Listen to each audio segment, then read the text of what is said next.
Hello, good morning, students. Today we will start para number from para number 10. ठीक है ना, lesson number 4 truly beautiful minds.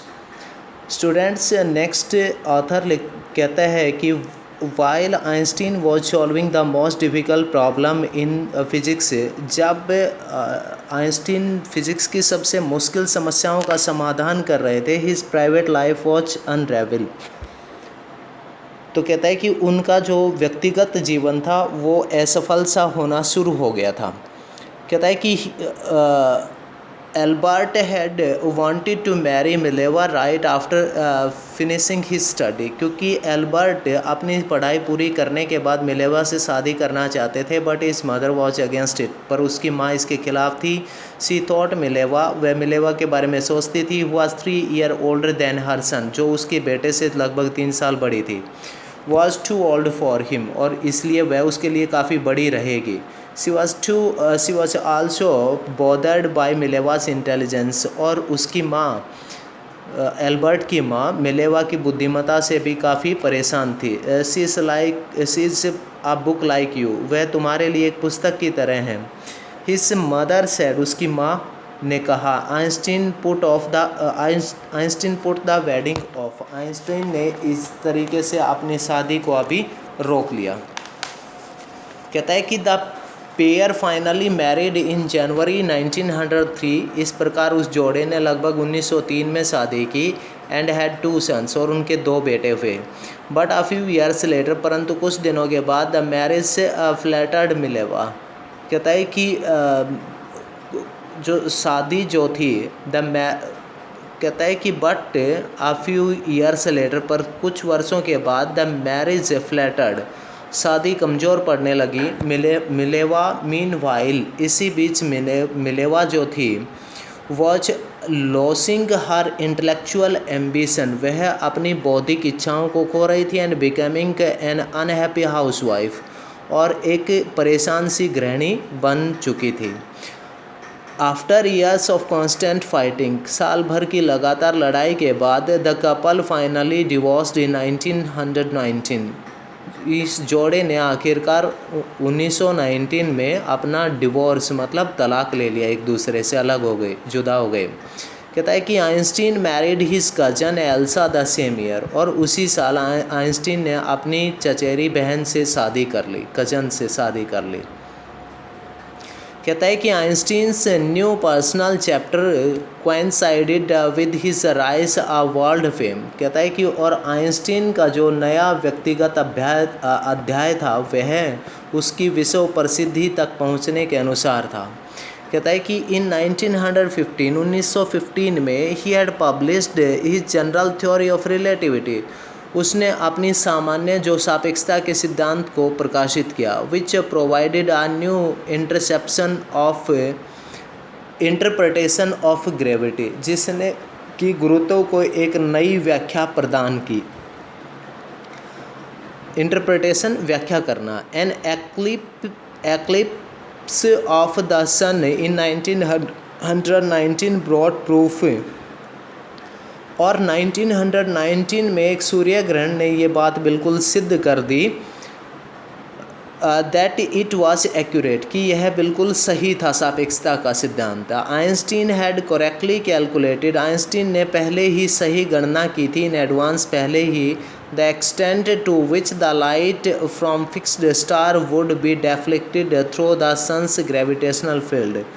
Einstein इस बात की पहले ही सही गणना कर ली थी आइंस्टीन ने कि किस सीमा तक स्थिर तारों का प्रकाश सूर्य के गुरुत्वाकर्षण के द्वारा अपनी दिशा बदल लेता है, किस तरीके से.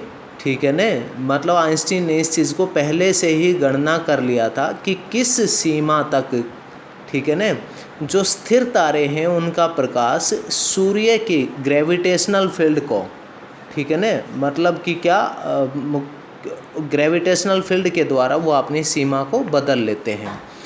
उसके बाद कहता है कि the newspaper proclaimed his work as a scientific revolution, और अखबार ने उसके कार्य को एक वैज्ञानिक क्रांति प्रदान किया. Einstein received the Nobel prize for physics in 1921 और उन्हें 1921 में फिजिक्स के लिए पुरस्कार मिला, नोबेल पुरस्कार मिला। उसके बाद कहता है कि he was showered with honours and invitations. कहता है कि ही वॉज शोवर्ड, उसके ऊपर बौछार हो गई, विद ऑनर्स एंड इनविटेशन, मतलब सम्मान और पुरस्कारों की काफ़ी उसके ऊपर मतलब बौछार सी हो गई, from all over the world, जो पूरी दुनिया से आ रहे थे। And loaded by the press, और प्रेस ने उसकी बड़ी प्रशंसा की। लॉडेड मतलब प्रशंसा करना। When the Nazis came to power in Germany, जब नाजी लोग जर्मनी में सत्ता में आए 1933 में, आइंस्टीन एमिग्रेटेड टू यूनाइटेड स्टेट, तो आइंस्टीन मतलब जर्मनी छोड़ के अमेरिका चले गए। 5 years later, 5 वर्ष के बाद, the discovery of nuclear fission, और कहता है कि उसके बाद 5 वर्ष के बाद आणविक विखंडन, द डिस्कवरी खोज ऑफ न्यूक्लियर फिजन, आणविक विखंडन इन जर्मनी। कहता है कि जर्मनी में जो इन बर्लिन में जो न्यूक्लियर फिजन की खोज हुई थी 5 वर्ष के बाद, had American physicists in an uproar, उससे अमेरिका के भौतिकवादियों ने बड़ा शोर मचाया। Many of them had fled from fascism, उनमें से बहुत से ने तो फैसिज्म को छोड़ दिया, जस्ट एज आइंस्टीन हैड, जैसा कि आइंस्टीन ने किया था। And now they were afraid the Nazis could build and use an atom bomb. अब उनको पता चल गया था कि नाजीज लोग जो हैं वो कोई भी एटम बम बना सकते हैं और उसका प्रयोग कर सकते हैं। कहता है कि at the urging of a colleague, अपने एक साथी की प्रार्थना पर, Einstein wrote a letter to American president Franklin D Roosevelt. Einstein ने अमेरिकी राष्ट्रपति फ्रैंकलिन डी रूजवेल्ट को एक पत्र लिखा। कब? ऑन 2 अगस्त 1939 को वो एक पत्र लिखा, इन विच ही वार्नड, जिसके अंदर उन्होंने चेतावनी दी थी, a single bomb of this type, कि इस प्रकार का एक भी बम एक्सप्लोडेड इन अ पोर्ट, यदि किसी बंदरगाह के ऊपर विस्फोट किया जाता है, माइट वेरी वेल डिस्ट्रॉय, तो वो अच्छी तरीके से नष्ट कर सकता है, द होल पार्ट टुगेदर, पूरी बंदरगाह के हिस्से को एक साथ, with some of the surrounding territory, और इसके साथ साथ कुछ जो स्थानीय जो इसके आसपास के क्षेत्र हैं वो भी नष्ट हो जाएंगे। His words did not fail to have an effect, और उसके शब्द असमर्थ नहीं रहे अपना प्रभाव डालने में, यानी उन्होंने काफ़ी प्रभाव डाला। The American developed the atomic bomb in the secret project of their own, और अमेरिकियों ने अपने गुप्त तरीके से एक परमाणु बम की खोज कर ली, and dropped it on the Japanese city of Hiroshima and Nagasaki in August 1945, और उन्होंने अगस्त 1945 में जापान के शहर हिरोशिमा और नागासाकी के ऊपर बम गिरा दिया। Einstein was deeply सेकन by the extent of the destruction. Einstein इस मतलब एक्सटेंट ऑफ डिस्ट्रक्शन, इस विनाश, अत्यधिक विनाश के कारण, ठीक है ने, मतलब क्या था कि आइंस्टीन ने इस विनाश की सीमा से बहुत ही चिंतित हो गए थे या हिल गए थे।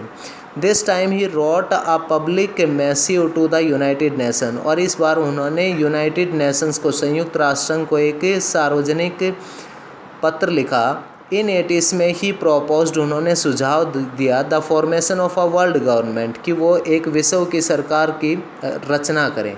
Unlike the letter to Roosevelt, this one made no impact, और उसके बाद कहता है लेकिन रूजवेल्ट को लिखे पत्र की भांति इसका कोई इतना ज़्यादा प्रभाव नहीं पड़ा।